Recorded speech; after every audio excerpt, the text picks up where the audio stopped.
Today, it's not the usual topics you may consider safety issues, which is why we are covering them here on today's show. And by not the usual, you mean safety topics like crossing the street, right, exactly. riding a bicycle, slipping on a banana peel. What? Okay, no, not that one, but the others, yes, we have dealt with them in the past. So parents and kids see it right here, the other safety issues we're talking about on Kids Spaces. After you. Okay. Are you okay? No problem.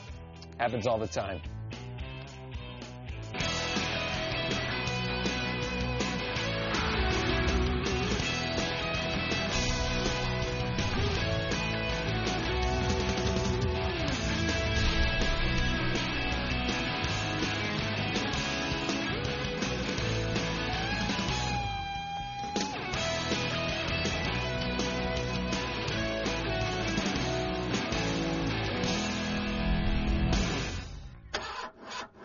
It won't start. Well, imagine if we had kids with us. Not a pleasant thought. But you know what? It is a good reminder that car maintenance is an important part of kids' safety. All right, try it again. How'd you do that? Check it out. Susan Dean has the story. Today we're here with John Capriati, VP of Web and E-commerce, who represents Tire Kingdom, National Tire and Battery, Merchants Tire, Big O Tires, and Midas. John's going to share his safety checklist and some great, easy-to-follow advice that could make all the difference to your vehicle this summer.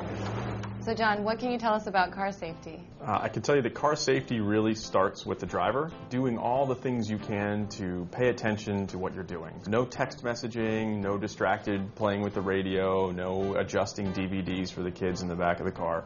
Really focus on what you're doing and pay attention to the driving. And once you've got that under control, the next thing to really focus on is making sure your car is well maintained, that the brakes work properly, your signal lights, your tires, everything's working in harmony to get you from point A to point B effectively and safely. And we can go take a look and we'll walk through all that. Let's go over the routine maintenance checklist, which is an easy way for families to make sure their cars are running safely. Yes. And what are the most important things when it comes to routine car maintenance? The fluids are really important for your car. You've got your windshield wiper fluid, your automatic transmission fluid, brake fluid, engine coolant. These are all important, but none more so than your engine's oil. And we can take a look over here at what used oil and dirty oil looks like, but we'll start with the filter. So in every car, you'll find an oil filter, and that oil filter actually takes the oil that passes through it and cleans it of all the little particles that are stuck in it. This is what it should look like when it's new. And so you can see the difference between a new oil filter that's clean and hasn't been through the ringer and the old oil filter. So we'll replace this with this. Okay. And once we replace that filter, we're then going to actually change the oil. So this is what old dirty oil looks like. So this is your old engine oil. Wow. And that's the new engine oil. You can see how clean and golden in color, and you can see through it, and that's what we need in the car to keep it running well and protected. And this is going to keep your car running cool, smooth, and it's going to provide lots of long-term use out of your car by changing the engine oil as frequently as the owner's manual or your manufacturer suggests. We've got an old tire that we just removed from a car and a new tire that we're going to use to replace it. You'll notice that as you progress across this tire, the wear becomes slightly less. So we've got more tread depth here than we do here. That tells you something about the way the suspension is performing or your alignment or any other number of factors that can be addressed by the technician once they know that this is happening. You'll notice on the new tire we've got excellent tread depth, and we've got deep grooves and sipes, which are little cuts they make in the tire specifically to allow it to adhere better to the road in wet weather conditions. Those are absent from here where we've got extra wear, so this is a far less safe tire to be using in any sort of wet weather or icy conditions. Modern braking systems are largely disc braking systems. This would be the disc or the rotor, and it is gripped by a caliper. And this caliper applies pressure to the disc. I'll use this as an example. If this is the disc and my hand is the caliper fits over. As you press on the pedal, that caliper clamps down on the disc and keeps it from rotating. Most modern cars are going to have two ways to tell you that the brakes may need some work. One of them is a warning light in your car, and that's for things like ABS. Your brakes may make some noise, they may squeak, you may feel some difference in how far you have to push the pedal. When any of those things happen, you'll know that it's time to get your brakes checked and serviced. And you just need to follow your manufacturer recommended service intervals in your owner's manual to make sure you're able to stop when you need to. So, routine maintenance and preventative care is the key to having a safe vehicle. So, how do I pick an auto service center? It's important to look for a place where you feel comfortable and you trust them. And that's built on you actually having a conversation with the service technicians and the people in your repair center or your service center and feeling confident that they're explaining things to you in a way that you can understand so that you can make informed decisions about what you should or should not do to your car. And where can we find out more about all of this? You can visit us online at tirekingdom.com, ntb.com, or merchantstire.com for more information. For more Kids Spaces and to see this part of the show again, go to designingspaces.tv and join our conversation on Facebook at facebook.com/dspacestv. Here at Tire Kingdom in West Palm Beach, Florida, I'm Susan Dean. Safe travels. So how do you talk to your kids about online dangers without sounding like a lecture? See what I mean? The eye rolling, the attitude? Yeah, if I were a kid, you'd get lit with that attitude. See, it sounds like it's already time for the talk with your kids about online dangers and keeping them safe. Well, here in Kids Spaces, we have suggestions and tips from a leader in the field of internet safety. Take a look.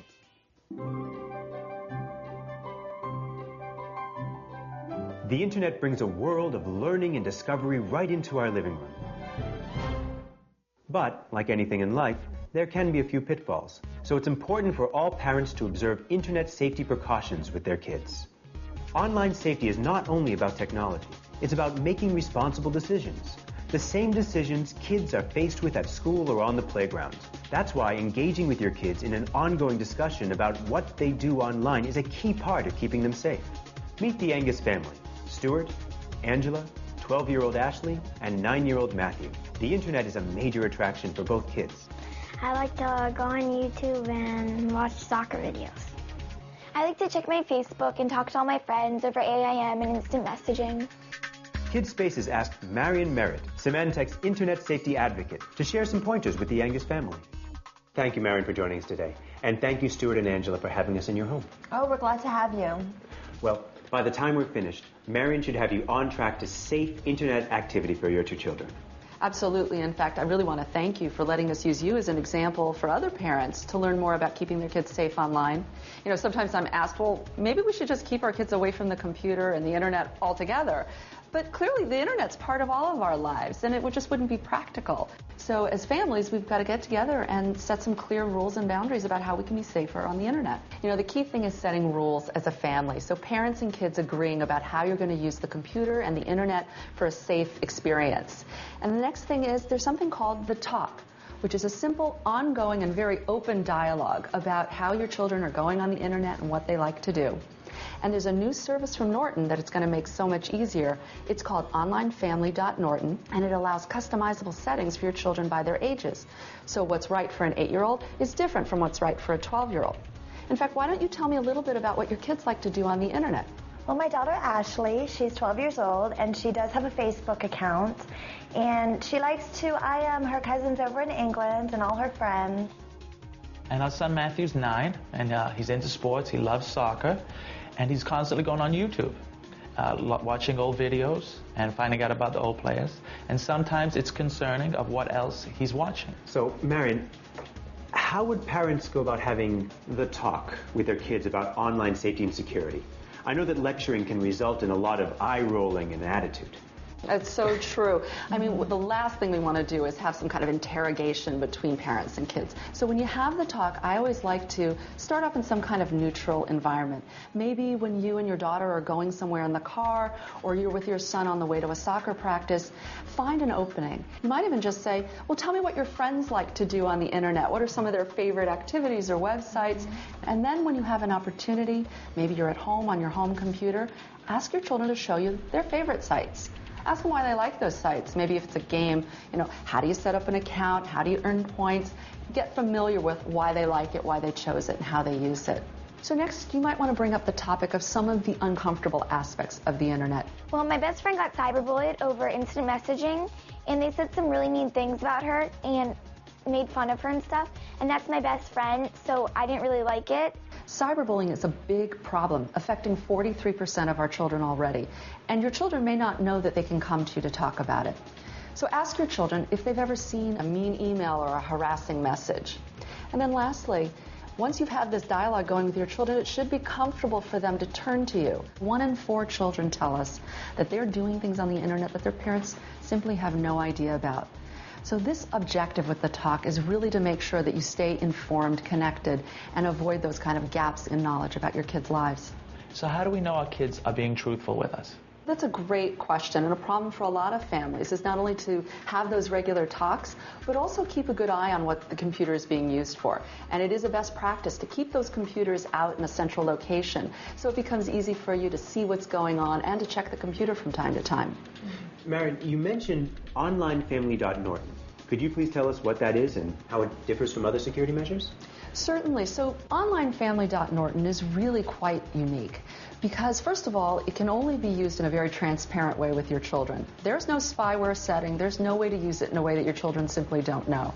And we encourage parents to sit down with their children at the very beginning and agree on the family rules and the settings you'll use with each child. And so we think that that's actually a better way for families to work out internet safety versus pitting parent and child against each other in some kind of battle of the wills. So let's go online right now and see OnlineFamily.Norton in action. Great idea. So the great thing about OnlineFamily.Norton is that it's so easy to set up. And getting started is as simple as starting on the green Get Started button. So now we're going to create our account. So this screen is after you've created your account. Now you have an opportunity to set your house rules. Now hopefully you'll get the kids sitting with you so that you can explain the purpose of the house rules and how you're going to set them up. And as they grow and as their interests change, you can customize the settings further so that you can ensure they grow as your children grow. What happens if our kids break the rules? Oh, good question. So an alert will come up giving your kids a number of options. So first of all, the alert will tell them what rule they broke and why. And then they'll have the option actually to click out of it and say basically, oops, didn't mean to go there. Or perhaps there's a legitimate reason to visit this site and they can set it up so that it will send a message to mom and dad's email address asking for permission to go to that site. And as you can see, this gives you that flexibility. As your children's interests change, you can adjust the settings. Well, that sounds great, but our kids know more about computers than we do. Can they find a way around this? You know, I hear that so often from parents. They're concerned that their kids are just so tech savvy. The software is really designed with that in mind, and although it's not impossible for somebody to get around it, an alert would go to the parents letting them know that the safety minder's been removed or tampered with, and that should spark a conversation with your children to find out why they did that. So now that you've got OnlineFamily.Norton installed on your computer and you're monitoring what your kids are doing, you're really going to have insight into their online activities, and that should make you feel more confident. Great. Thank you so much. Thank you. As we've learned, having an ongoing discussion with your kids about what they're doing online is crucial. By setting guidelines, keeping up to date with their current internet interests, and using a tool like OnlineFamily.Norton to protect them, parents can feel more secure when their kids are online.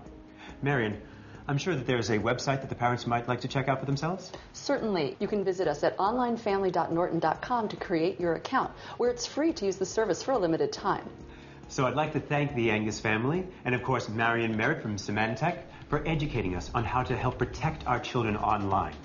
My name is Jonathan Seth for Kids Spaces. Kids, sports, and games. I think play it safe would be good advice where competitive sports can run a bit overboard. Right. Well, sports participation is great for kids. It can help build esteem and provides a life lesson on how to play with others. That's right. How about a sports league for parents and their kids? Exactly. And I got to see that firsthand. Oh, that wasn't good? That was good. Yeah. If your child plays youth sports, you already know how competitive it is. But what if your child got a chance to play in a league where the final score isn't the only thing that matters? Kids Spaces met up with Kaz McCaslin from Upward Sports to find out more about nationwide leagues that stress learning the fundamentals more than just winning and losing. 1, 2, 3, action! Hi, Kaz! Hey, Debbie, how are you? I am so happy that you're joining us on Kids Spaces. Well, thank you so much for the opportunity. We appreciate it. Appreciate it. You know, I have seen many youth sports leagues, and they are competitive, even at that age. Yeah, it's kind of surprising, to be honest with you, but competition is a good thing, and it just depends on how you manage that competition. Good point. All too often, we as parents kind of think that our kids are at the same level of competition that we are, True. but your competition should kind of parallel your understanding of the game. So at Upward Sports, what we do is we really take a lot of time teaching the fundamental of the sports and teaching the rules of the sports and the value of each sport that they might be playing in. And with that comes along the different level of competition. And that's a very good point, because I think parents do have a lot of impression on the children, and I'm sure the children want to quit at many times for many different reasons that could maybe go back to the parents. That's exactly right. Unfortunately, a lot of children do quit. As a matter of fact, there's some studies out there that say that by the time a child turns 13 years old, 75% of all children drop out altogether. That's a large number. Unfortunately, it's mostly because they don't get a chance to play, or they're not having any fun. Right. And you want to have fun. If you can't have fun, why are we doing this? Right. That's exactly right. That's right. And the fundamentals kind of teach the fun. When you understand the game and understand why the game works that way, then it becomes more fun. So that's why we do that. So what is your first approach? What are the lessons learned? Well, we are a Christian children's sports league, and we're very excited about that. And one of the things that we do is we use the teachings and the principles of Jesus to share with these kids. And when we're doing that, they're learning a lot of things about, obedience and about courage and about forgiveness and how those things can be applied to a game, but then how they can be applied outside the game. To life. Absolutely. Yeah. They can take it with them forever. So. And I'm thinking that just teaching that, you're not only bringing families together, but I would actually think you're keeping families together. Well, you'd be surprised on how families are very, very important to us, and I think you'd be surprised at just how big of an impact that really has. We really are very excited about the fact that we could do this in 1 hour practice during the week and a 1 hour game on the weekend, and for these younger kids coming up, that's really enough for a lot of families, and that gives them a time to have a lot of good family time as well outside the sport. So give me a typical day. What would it look like? Well, a typical game day would be, that child waking up about 5 o'clock ready to play, putting on that uniform, whether it's not game time is later or not. But they come to the court or to the field, whatever their sport might be at the time, and then we have a big introduction of every single player. You need that. Every child wants to be introduced, and so game time comes on, and the excitement is there. The fans are cheering really for both sides. We really want to make a big emphasis on encouraging children, and so they'll get into that game day situation, practicing and implementing the things they've learned at practice. But every child gets a chance to play at least half the game. And that's important. Get the kids out there. Kids want to play. And so they're guaranteed they're going to get that. And the more you play, the more you improve. Absolutely. And so a typical practice day would be kids coming in and learning the fundamentals, everything from, dribbling and shooting and defense and those kind of things. But then we're going to stop about midway through, and we're going to actually teach them some of these different virtues that we learn from God's Word and help them apply that to their life as well as, the game itself. So it's a pretty fun day. I think by doing that, you're helping them move upward. Absolutely. Upward sport. That's a good move there. What do you think the parents are looking for? Well, I think that every parent is really looking for a safe place to put their child, a place where they know their child's going to get a fair chance to improve, where they know they're going to learn the fundamentals, and a place where they can do these things without it taking up their whole week. So if they can find a convenient place and a safe place for their child to play, they've got most of it knocked out. And we can provide that. A lot of the places that you're talking about, they're at churches, correct? Absolutely. Now, not just here. We're in Florida here today, but they're all over the country. Well, we're in 48 states currently. We have over 2,500 church partners and looking for more all the time, so I'm sure there's something really nearby anybody who might be watching right now. Now, if our viewers want to learn more, where can they go? Well, they go to upward.org, and when you go there, you can put your zip code in. You'll be able to find a church in minutes, which is close to where you are. And we're also on Facebook as well. Okay. Well, I think there's nothing left but to go shoot some hoops. Come on, let's take them on. All right, let's go. We're going to have more information on our website at designingspaces.tv. And be sure to follow the conversation on Facebook at facebook.com/dspacestv. From all of us here at Westside Baptist Church, we'll see you on the court. All right, you ready? Does she make it?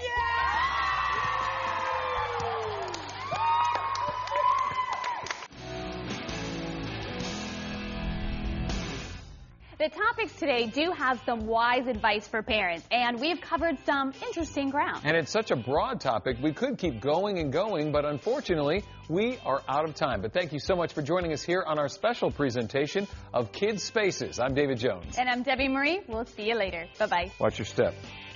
Okay. Easy. For more information about anything you've seen on today's show or to find out how to be part of the show, log on to designingspaces.tv. Follow us on Twitter at twitter.com/dspacestv. Or friend us on Facebook. Type in the words Designing Spaces. You can visit these websites to learn more about the participants on this edition of Designing Spaces.